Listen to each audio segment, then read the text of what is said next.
Voilà, ça filme. Ça cruise là. Voilà, tranquille. Bon les gars, salut, tranquille. Là j'ai monsieur Julien, Salut. un mec assez spécial. Je veux juste vous expliquer quelque chose vite fait. Ça tombe bien parce que Julien n'était pas militaire, il n'a jamais été policier, c'est vrai. Hein. Rien du tout. Voilà, là il est en vacances chez moi, donc je vais drill un peu quoi. Ça va commencer à apprendre. Donc Julien, dis-moi, si tu es dans une bagnole et que tu te fais prendre à partie dans une bagnole, on te tire dessus, tu fais quoi? Je me cache. Tu te caches. Tu te caches où? En bas. En bas. C'est déjà pas mal. Si tu as un pétard, Derrière une portière. allez vite. Ok. Si tu as un pétard par exemple, tu fais quoi? Je descends et je me cache entre les encoignures de portière. D'accord, ça part le V de la porte. Dans le V de la porte. Ouais. D'accord. Pourquoi tu te caches derrière les portières? Pour augmenter ma surface de protection. Ok. Donc, ce qu'il dit, c'est pas faux hein, pour un mec qui n'est pas flic et qui n'était pas militaire. C'est pas faux. Maintenant, je vais vous expliquer quelque chose. Là, on est dans un cabriolet. Ça fait un peu branleur, je dirais. Mais bon, si on est dans une voiture cabriolet, ben, on est désolé, on est dans une voiture cabriolet. Hein. On fait avec. Il y a plusieurs règles quand on conduit une voiture et quand on protège quelqu'un ou quand on veut être bien dans sa voiture, quand on conduit, tout simplement. Les choses qu'il faut avoir quand on conduit, d'accord? Donc déjà, il faut avoir des protections pour les oreilles. Pourquoi on se protège les oreilles? Parce que tout simplement les blasts. Si on se fait tirer dessus, la voiture qui explose, les tympans, vous savez très bien que c'est notre centre de gravité. Ok. Deuxièmement, les lunettes. Donc les protections auriculaires, vous avez différents types de protections. Vous avez des protections moulées, vous avez des casques. Mais généralement, quand on est en civil, on privilégie les protections moulées. D'accord?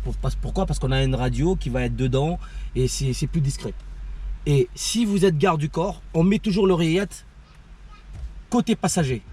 D'accord? C'est-à-dire que si je conduis là, je ne mets pas mon oreillette vers l'extérieur pour que les gens voient que je suis garde du corps. Je le mets à l'intérieur. D'accord? Comme ça, c'est plus discret. J'ai des protections, j'ai des lunettes balistiques. Ok? Et bien sûr, j'ai une arme.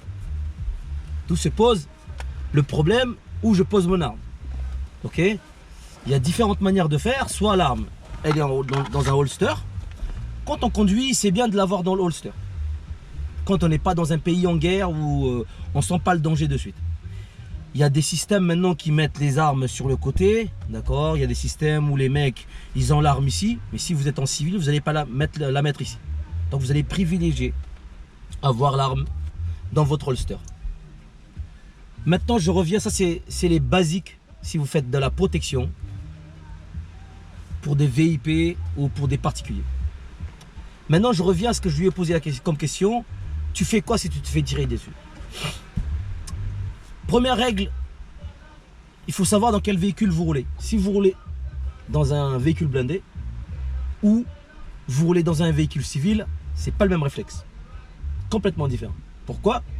Parce que si je suis dans un véhicule blindé et qu'on me tire dessus, à coup de 9 mm, 5,56, 7,62, si c'est des véhicules VR7, VR8, VR9, les VR c'est les normes de protection, ça sert à rien de sortir du véhicule. Première erreur que beaucoup de gens font, c'est sortir du véhicule. D'accord? Donc si je suis dans un véhicule blindé, je ne sors pas de mon véhicule. Déjà, je regarde d'où vient le tir. Et généralement, si je suis dans un véhicule blindé, la première chose que je fais, je me casse. D'accord? Je ne suis pas là pour engager. Je ne suis pas là en offensif. Je suis là en mode défensif. Donc je me casse. Première chose. Deuxième chose que je peux faire, si je suis engagé, que mon véhicule tombe en panne et que je suis dans un véhicule blindé, d'accord, je mets le frein à main. Pourquoi je mets le frein à main? Souvent les gens, dans la panique, ne mettent pas le frein à main, n'arrêtent pas le véhicule, ne coupent pas le moteur, sortent du véhicule et se font écraser. Parce que le véhicule roule, avance ou recule. Parce que durant le contact, on peut aller se protéger derrière les roues derrière les parties qui sont plus blindées sur le véhicule. Donc ça peut être dangereux. Donc je coupe le moteur, je mets le frein à main, au moins je suis sûr que la bagnole elle est déjà, de toute façon elle est déjà immobilisée. Donc je ne vais plus utiliser. Ça c'est le véhicule en cas que le véhicule tombe en panne. Maintenant si le véhicule ne tombe pas en panne, ben je regarde d'où vient le tir. Ok? Et là j'annonce à tout le monde, si on est 2 dans la voiture, 3 dans la voiture, 4 dans la voiture, putain un contact à droite, où vous donnez des quadrants horaires, et vous dites voilà le mec il est là. Vous êtes dans un véhicule blindé, on s'en fout, le mec il vous rafale avec un 9 mm, 7,62, 5,56, vous êtes tranquille si vous avez des bonnes protections. Et là, on choisit si on n'a pas le choix et qu'il faut sortir du véhicule, il y a toujours un mec qui appuie et un mec qui se déplace. Donc c'est là où je reviens sur ce qu'il a dit, qui n'est pas faux. Je travaille dans les V de la porte. D'accord? Les V de la porte, c'est tout simplement... C'est ça le V de la porte. Ok? Sur un véhicule blindé, plus je vais garder un espace restreint, moins c'est dangereux pour moi. Et non seulement je veux garder le V de la porte, mais je vais protéger, je vais bloquer la porte avec le pied. Parce que avec un véhicule civil normal, si vous travaillez sans bloquer la porte elle va revenir. Et si c'est un blindé, la porte elle pèse 200 kg. Je peux vous dire que vous broyez vos mains si vous dépassez le canon ou si vous dépassez la main. Voilà. Donc très bien travailler sur le V de la porte. Maintenant je reviens sur des véhicules non blindés parce que la plupart des gens travaillent sur des véhicules non blindés. Comment ça se passe? Sur les véhicules non blindés, je vous garantis que si un mec vous engage à travers les portes et que vous n'avez pas des blindages sur les portes, vous êtes mort. Tout simplement. Si les mecs savent ce qu'ils font. D'accord? Si les mecs c'est des professionnels qui arrivent sur votre véhicule, ils vous engagent de face ou de côté et que vous êtes dans sa cible, il ne va pas vous louper. Parce qu'en fait un véhicule normal, que ce soit un 9 mm, même un 22 ça passe. Un 22 peut-être vous avez plus de chances de vous en sortir. Mais si vous prenez un 9 mm, 3 coups, 4 coups, 5 coups, et moi si c'est moi qui tire ou un autre mec, je peux vous garantir que vous n'allez pas sortir vivant. D'accord? Donc il n'y a rien qui vous protège. Qu'est-ce qui va pour vous protéger dans un véhicule non blindé? Tout simplement. Qu'est-ce qui va te protéger? Le véhicule lui-même. Le véhicule. Donc le véhicule va vous protéger. Il vaut mieux que la balle traverse la porte avant d'arriver sur vous que sans avoir la porte. Donc déjà, les portes vont vous protéger d'une manière ou d'une autre parce que ça peut dévier la balle. D'accord? L'erreur que beaucoup de gens font aussi, c'est de ne rien faire. La première erreur que vous faites, c'est de rien faire.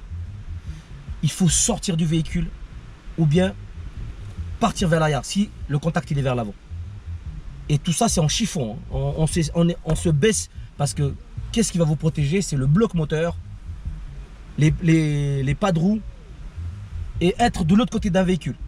Mais attention, de l'autre côté d'un véhicule, il faut être sur le moteur ou sur les roues parce que les portes, pareil, ça traverse. Vous tirez un 9 mm à travers un véhicule, ça passe. D'accord. Donc, tout simplement, la première chose à faire, c'est de sortir du côté opposé du contact. Le contact, il est devant, on essaie de partir en arrière. Le contact, il est à droite, on essaie de partir à gauche. Le contact, il est à gauche, on essaie de partir à droite.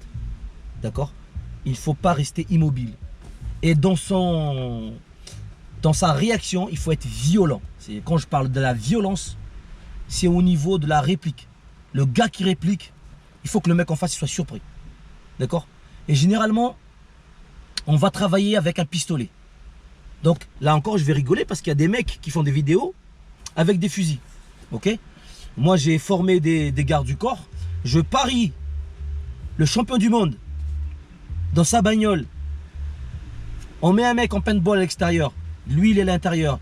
Il a un fusil comme ça, dans une voiture comme ça. Et le mec il puisse s'engager proprement avec précision. C'est zéro, c'est pas vrai. C'est dans les films ça. Les mecs ils les font pour endormir comment dire, le public. Mais dans la vraie vie, ça ne marche pas. D'accord? Ça, c'est plus efficace qu'un 5,56 dans un véhicule. Si on n'a pas d'espace. D'accord? Donc il y a des gens qui, par exemple, qui sont en convoi, qui gardent le pistolet soit dans la main, comme ceci, hein. Okay, les mecs ils roulent comme ça, soit ils le mettent sur un porte-flingue, les accroches. Mais dans les courtes distances, c'est toujours plus facile d'engager comme ceci, comme ceci, comme ceci dans un véhicule qu'avec un fusil. D'accord? Donc ça, c'est Hollywood qui engage avec les 5,56. D'accord? Donc si on veut envoyer très très fort, on est surpris, on dégaine notre 9 mm et là on vide un chargeur. Et là c'est pas la peine de chercher à viser pour avoir le mec, parce que là il faut envoyer de la cartouche. D'accord? Donc très important. Donc le pistolet, faut faire attention. Moi je ne suis pas trop pour les pistolets qui sont sur des racks ou les pistolets qui sont entre les jambes, parce que si vous allez vous taper dans le véhicule, votre flingue il va tomber. Donc moi je conseille toujours, il faut avoir l'arme sur soi. Donc moi j'ai toujours mon arme sur moi. D'accord? Et j'ai toujours une dargonne qui tient mon arme. Toujours ma dargonne. Tout simplement.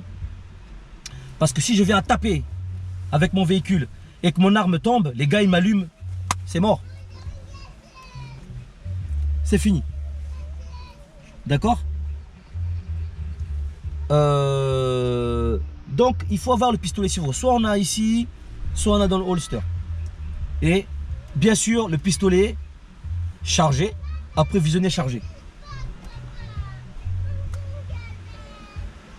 What? Hey buddy, I'm coming. Qu'est-ce qu'il dit? Il y a une glace, là. Chetan, I'm coming. D'accord? Donc franchement les gars, moi je vous conseille d'avoir l'arme sur vous. C'est primordial. D'accord? Et tout ce qui est contact en véhicule, il y a toujours un mec qui va engager. Si j'ai un contact de front, je vais engager en premier, ok? Mon pote il va tout faire pour sortir du véhicule en ouvrant la porte. Soit il ouvre la porte, il commence à engager sur le V de la porte pour que moi je puisse faire pareil et partir en arrière. D'accord?